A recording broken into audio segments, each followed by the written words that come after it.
Willkommen, bienvenue, welcome once again to another special edition of Property Matters. Now, unusually, we've changed the name to Cladding Matters, and there's a reason for this. We are shining a light on a situation that a number of people have found themselves. Dare I say, after the Glenfell disaster, we thought, as was reported oft in the press, that lessons, in quoted big air quotes here, have been learned. It would appear those lessons have been learned but completely ignored.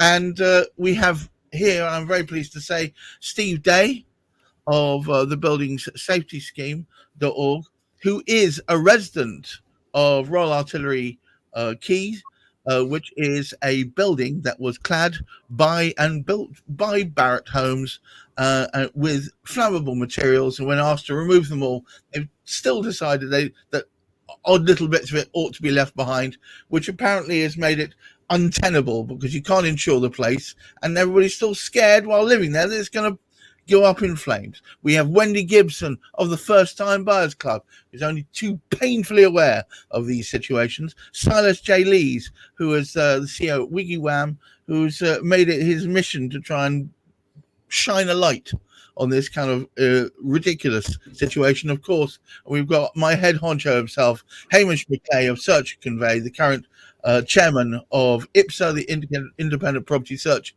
Association. And we're here to talk about something which is probably on the minds of a lot of people out there in these troubled times. All lives matter, even those in buildings with cladding, although if you're in Barratt Homes, it wouldn't necessarily seem to be the case. Hamish McLay, start us off. Well, profits matter, apparently, and they seem to be taking a priority. However, I thought it would be good to have a sort of gathering here because all three people who are actually sort of joining us today have experience of properties that do have cladding. And particularly, we've got Wendy here, which is absolutely great because she's advising, guiding people. She suggests first-time buyers. I keep saying, actually, you don't need to be a first-time buyer because Wendy gives tremendous advice because first-time buyers will very often buy flats. So you need to be aware of that. We've got Silas here, who has this incredible experience, the number of properties that he's been involved with, buying, selling, and all sorts of other things to do with them, even as a project manager, as some of them were being put together. So there's great experience there. And unfortunately, on the other side of the fence, we have poor Steve there, who seemingly, he actually went into this. I believe it could have been the first property he actually sort of bought. And him and many, many other people bought this property in good faith. They didn't realise, however, it has been built by Barratts. Well, I think you used the word built advisedly. Let me go straight to Steve Day before we go anything else. This is a man who is at the centre of it all. In my book, a bloody hero because he's decided, no offence, mate, not talking about your physical stature, but he is the little man standing up against the field of giants and taking them on. And with the help of one of the lords, members of the House of Lords, and also people like Silas and Wendy and all the rest of them out there who are clamoring away, bashing the armour, trying to craze a ruckus. This isn't just about getting rid of that cladding, is it? It's more than that, Steve. Welcome, by the way. Yeah, no, thanks so much for having me on again. It's so great to have your support. And these issues, although they affect us here at Royal Artillery Quays, they are a countrywide issue. But specifically for us, we were told 5 years ago that we should expect a £31,000 per flat owner bill for external cladding, and another bill for internal compartmentation, which is the walls between flats. And we went on a path to prove that Barratt didn't install correctly to building regulations at the time of construction, proved that they used plastic fixings on their fire breaks instead of metal fixings, adhesive pattern being wrong render thickness, and so on, and got them to admit in writing that, yeah, they did breach, which is unlawful construction. So let's be clear, it's wrongdoing.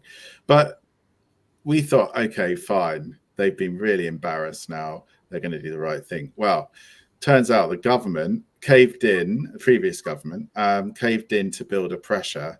And although they pushed a new standard for buildings, for takeoff flammable material and tall buildings above 18 meters, they've allowed those flammable materials to stay on existing buildings for the remediations, for the developer contracts, the building safety fund and the cladding safety funds, which are the other two ways of getting remediations funded.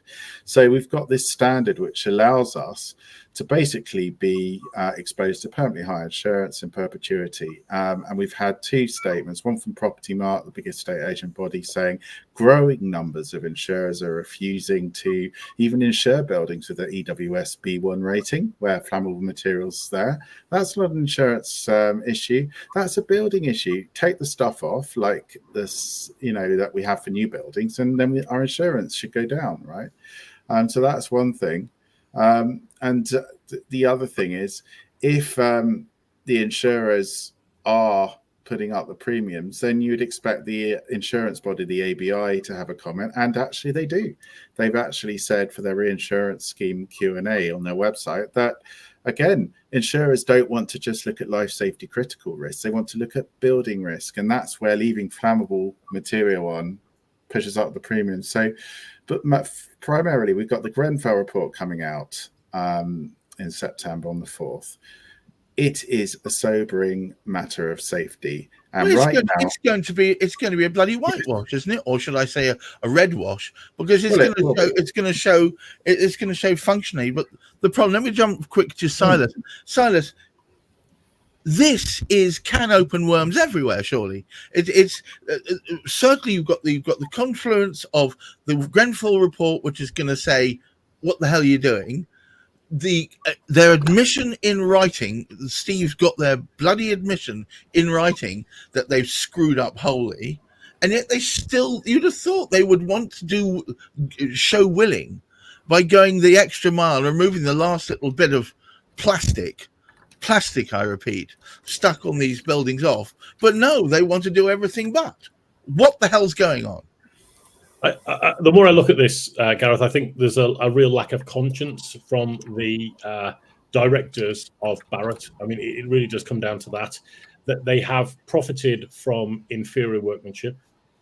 They have sold buildings now that appear to be completely uninsurable, that completely appear to have lost their value. I'm struggling to understand how that's not really daylight robbery. At every turn, it appears that they want to transfer the liability for their actions to either the taxpayer, that's you and I, or the homeowners. And when it's their mistake and that it's something that they have profited from. So the whole situation is completely unconscionable. It's completely untenable. And my question is, why is it being allowed to continue? Not only have they created the situation, which is themselves going to have a tsunami of negative reporting, they've shown a lack of conscience and a lack of humanity. It's like they think that these are empty boxes, but without realizing there are humans stuck with them. Wendy, surely there must be a shred of logic in here somewhere. You'd like to think so. I've been saying for far too long that we are far too reliant on the large home builders to actually build all the new homes that are needed here in the UK. Far too much reliance, which means that they have far too much clout with the government because they're clearly far too influential. So that doesn't help matters either.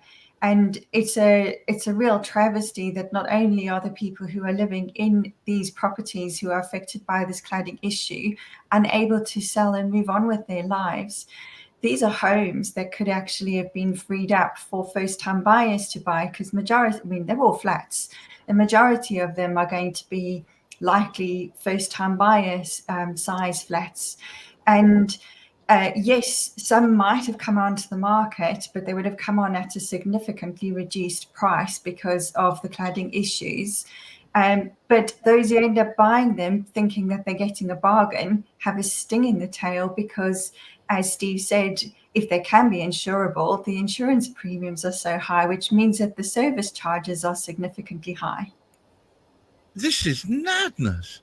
But we're stuck now in Wendy.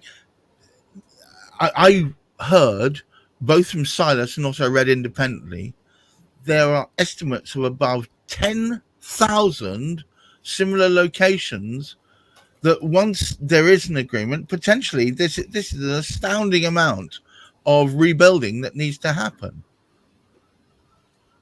But I don't know the numbers directly myself, but I do know that it does come into the thousands, whether you're talking tens of thousands of units in thousands of buildings. I think that's probably the likely numbers, which is staggering. It's too many people who are being placed in this situation, let alone the stress and the hardship that it's causing the people who are living in those properties.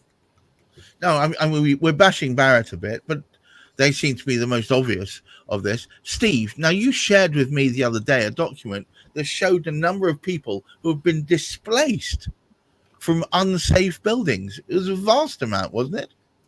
Yeah, no, that's right. I think we're up to about 68, nearly 70 now. And these are buildings that have been issued prohibition orders by the fire brigade. And they're basically telling everyone to move out with immediate effect because of, they're basically saying issues.